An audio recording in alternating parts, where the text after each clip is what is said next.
Nouvel échec cuisant pour les forces ukrainiennes.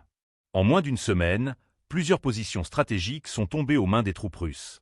Krimskoye, Baranovka et désormais Drozhba, 3 localités de la République populaire de Donetsk, sont passées sous contrôle russe.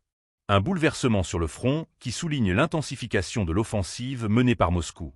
Si ces avancées territoriales inquiètent Kiev, elles traduisent surtout une pression militaire de plus en plus forte exercée par le groupe de forces centre. Selon le ministère russe de la Défense, ce sont des positions profondément ancrées dans les défenses ukrainiennes qui ont été percées. En d'autres termes, des lignes de résistance que l'armée russe a méthodiquement détruites avant de s'emparer du terrain. Les pertes sont lourdes pour l'armée ukrainienne. En une semaine seulement, plus de 3700 soldats ont été mis hors de combat. Côté matériel, plusieurs blindés occidentaux n'ont pas résisté aux assauts russes. Un char Léopard allemand, 2 véhicules de combat d'infanterie américains Bradley, un blindé M113 et un transport de troupes suédois Viking figurent parmi les destructions recensées.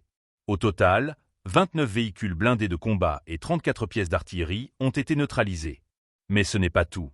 En parallèle de ces pertes matérielles, les forces ukrainiennes ont également vu plusieurs de leurs unités lourdement éprouvées.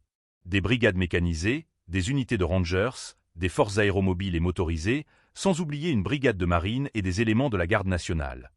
Tous ont été directement visés par l'offensive russe. Face à cette situation, une question se pose. L'armée ukrainienne est-elle en mesure de freiner cette dynamique?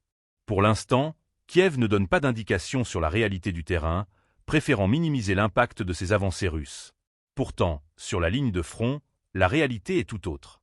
Les combats se poursuivent et chaque position perdue représente un affaiblissement stratégique majeur. Avec cette série de victoires tactiques, Moscou envoie un message clair. Son avancée ne ralentira pas. Et au vu des résultats de cette dernière semaine, la situation pourrait encore évoluer en sa faveur. La question est désormais de savoir comment Kiev compte réagir face à une offensive qui semble, pour l'instant, impossible à contenir.